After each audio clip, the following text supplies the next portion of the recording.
Enseignement du pasteur Kléber, volume 1 du journal de fin des temps. Connais-toi toi-même. L'homme. L'histoire de l'humanité semble tellement longue et confuse à la mémoire de l'homme que beaucoup se demandent s'il vaille la peine de chercher à connaître notre origine et partant de se connaître soi-même. De même que nous disons qu'un peuple sans histoire est un peuple sans avenir, nous pouvons avec la même vigueur dire qu'un homme sans passé est un homme sans futur. Il est donc important de chercher à connaître notre origine si nous voulons connaître notre destination. Autant l'on dit que nul n'est méchant volontairement, autant peut-on croire que l'homme pêche par faute de connaissance. L'orgueil. Car vivant dans l'orgueil d'être libre et maître de nous-mêmes, intelligents, riches, influents et ayant le pouvoir sur certains de nos semblables, nous acceptons difficilement de croire que nous devons vivre selon la volonté d'une quelconque puissance lointaine, fût-elle à l'origine de ce monde. Rappelons que Dieu résiste aux orgueilleux et fait grâce aux humbles. Jacques 4, versets 6 et 10. Ingratitude et ignorance.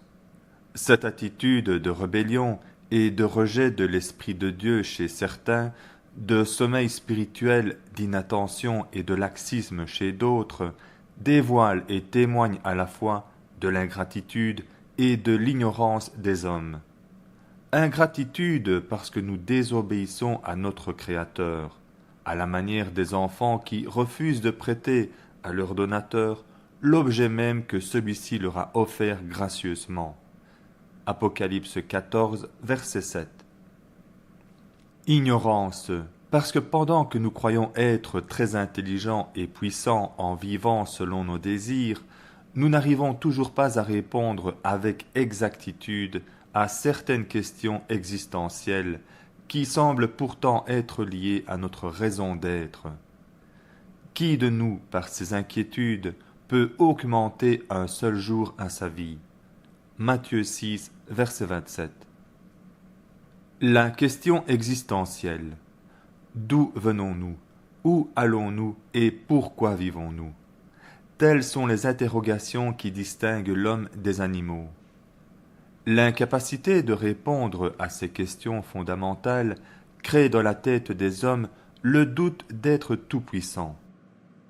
Et ce doute nous fait réagir différemment selon l'utilisation positive ou négative que nous faisons de l'intelligence humaine, ou mieux encore, selon que nous soyons sages ou fous, croyants ou païens, intelligents ou insensés devant Dieu. Car en effet, Dieu n'a-t-il pas frappé de folie la sagesse du monde? 1 Corinthiens 1, verset 20.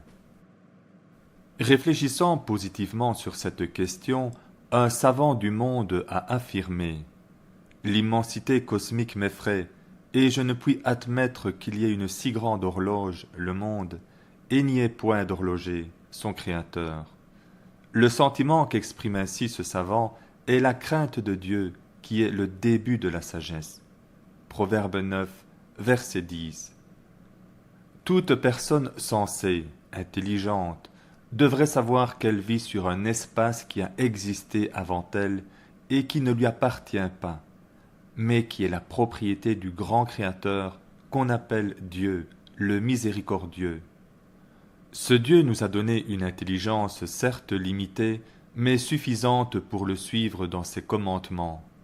Il s'ensuit donc que notre raison d'être sur la terre est de faire la volonté de Dieu qui a bien voulu nous affecter sur cette terre à laquelle nous nous attachons tant. Toute personne qui se détourne de cette mission encourt une affectation disciplinaire, en enfer. Apocalypse 20, versets 14 et 15. L'intelligence de l'homme. Que d'hommes se voient si intelligents qu'il trouve déshonorable de suivre la voie du Seigneur notre Créateur avec tout le cortège d'interdits, de contraintes et de soumissions qu'elle impose. Certains d'entre nous aiment à pousser l'esprit analytique dans le but de cerner Dieu, alors que nous n'avons même pas encore fini de découvrir toutes les petites choses que Dieu a mises dans ce monde pour aiguiser notre curiosité et auxquelles nous donnons naïvement le nom d'invention. Qui donc, parmi les hommes, sait ce qui concerne l'homme, si ce n'est l'esprit de l'homme qui est en lui? De même, personne ne connaît ce qui concerne Dieu, si ce n'est l'esprit de Dieu. 1 Corinthiens 2, verset 11. Il nous est donc impossible de découvrir Dieu si nous ne sommes pas d'emblée dans la volonté de Dieu. Car puisque le monde avec sa sagesse n'a pas connu Dieu dans la sagesse de Dieu, il a plu à Dieu de sauver les croyants par la folie de la prédication. 1 Corinthiens 1, verset 21.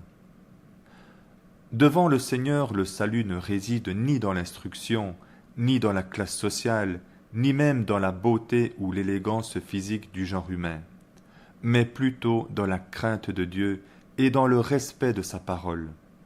Car Dieu a choisi les choses folles du monde pour confondre les sages. 1 Corinthiens 1, verset 27. Et aussi a-t-il dit, « Je détruirai la sagesse des sages, et j'anéantirai l'intelligence des intelligents. » 1 Corinthiens 1, verset 19. Humainement pensé, un philosophe avait conclu « Vous croyez en Dieu, vous faites bien. S'il existe, vous gagnez tout. S'il n'existe pas, vous ne perdez rien. Vous ne croyez pas en Dieu.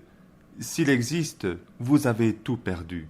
En effet, il faut croire par sagesse, parce que Dieu est miséricorde.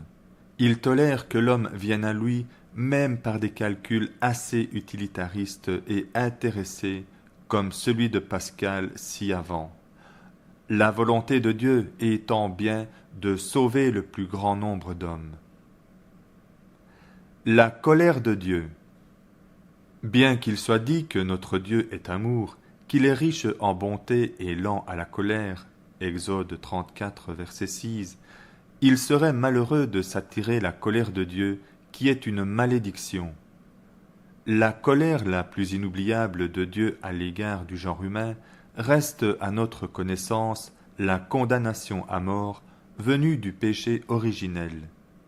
Cette faute qui, depuis le début des temps, a corrompu nos chairs et a souillé nos âmes, fait peser sur nous une malédiction qui nous rend captifs, sujets aux manipulations des forces de ténèbres qui gouvernent ce monde. Ainsi, comme nous pouvons nous en rendre compte, le bonheur de l'homme n'est pas de ce monde, car aucun homme, gouvernant ou gouverné, riche ou pauvre, n'a le vrai bonheur sur cette terre où tout est vanité. Ecclésiaste 8, versets 8, versets 15 et 17. Mais Dieu, dans sa miséricorde, a tant aimé les hommes qu'il leur envoya en sacrifice son Fils unique, Jésus-Christ, afin que par lui nous soyons sauvés en recouvrant la vie éternelle que nous avions manquée sous le péché d'Adam. Jean 3, verset 16. Le salut de l'homme. Parole du Seigneur. En vérité, je te le dis, si un homme ne naît de nouveau, il ne peut voir le royaume de Dieu. Jean 3, verset 3. L'homme ne peut être sauvé qu'après sa nouvelle naissance. Il s'ensuit que le terme chrétien, pour être valable, doit être suivi du qualificatif « né de nouveau ». Que signifie naître de nouveau? Dieu avait créé l'homme pour qu'il vive éternellement, mais l'homme avait péché et s'était séparé de la face de Dieu. En péchant ainsi, l'homme s'était attiré la malédiction de Dieu. Dès lors, la mort est entrée dans le monde, car le salaire du péché, c'est la mort. Romains 6, verset 23. Ainsi, tant que l'homme vivra dans le péché, il est considéré comme mort aux yeux de Dieu. Mais Jésus-Christ est mort sur la croix pour rétablir la relation entre l'homme et son Créateur. Naître de nouveau consiste tout d'abord à accepter Jésus-Christ comme son Seigneur et Sauveur personnel, en s'engageant à vivre désormais selon la parole de Dieu, c'est-à-dire la Bible, et ensuite à se faire baptiser d'eau, par immersion. C'est ce qu'on appelle se repentir ou communément donner sa vie à Jésus-Christ. Conclusion. Il ressort de l'analyse ci-dessus que pour être sauvé, il n'est pas question d'être catholique ou protestant, musulman ou bouddhiste, ou même simplement se faire appeler chrétien. Dieu, dans sa justice, a préparé un seul et unique chemin à l'homme pour être sauvé. Jean 14, verset 6. Ce faisant, que l'on soit noir ou blanc, grand ou petit, intellectuel ou analphabète, beau ou laid, appartenant ou non à un groupe religieux, l'unique chose à faire pour être sauvé est d'accepter Jésus-Christ comme son Seigneur et Sauveur personnel. Appartenir ou pas à une église n'est pas l'important, car aucune église ne peut sauver. Être membre de la famille d'un prêtre ou d'un pasteur, ou de tout autre serviteur de Dieu, n'a pas d'importance, car aucun homme ne peut sauver, et aucune relation humaine ne peut sauver. Le titre plus ou moins trompeur que nous avons dans la société n'aura aucune importance devant le jugement de Dieu. Le niveau intellectuel plus ou moins honorant que nous avons ne sera d'aucun apport le jour du jugement. Jésus-Christ est et reste l'unique porte du paradis. Jean 10, verset 9. Pourquoi Jésus-Christ et non quelqu'un d'autre? Parce que Jésus-Christ seul s'est sacrifié pour les péchés de l'humanité. Aucun autre homme, fût-il prophète, n'est mort pour nos péchés. Car il y a un seul Dieu, et aussi un seul médiateur entre Dieu et les hommes, Jésus-Christ, homme, qui s'est donné lui-même en rançon pour tous. 1 Timothée 2, versets 5 et 6. Accepter Jésus-Christ se fait à peu près en ces termes. Seigneur Jésus-Christ, je me reconnais pécheur. Je sais que tu es mort sur la croix pour me sauver. Je te demande pardon pour tous mes péchés. Je te prie de me laver par ton précieux sang. Je t'invite maintenant à vivre en moi et à faire de moi un enfant de Dieu. Je voudrais désormais vivre pour toi. Merci Seigneur pour m'avoir sauvé. Amen.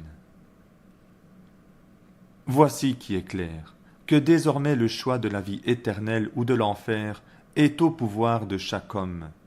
Car Christ, le Rédempteur, le Sauveur, en mourant sur la croix infâme, a signé un chèque en blanc, sur lequel chacun devrait apposer son nom. Une chose est sûre, c'est que nous mourrons, et que nous le voulons ou pas, nous serons un jour devant le grand jugement de Dieu. Car il est appelé aux hommes de mourir une seule fois, après quoi vient le jugement. Hébreux 9, verset 27. Que la paix du Seigneur Jésus-Christ soit avec vous.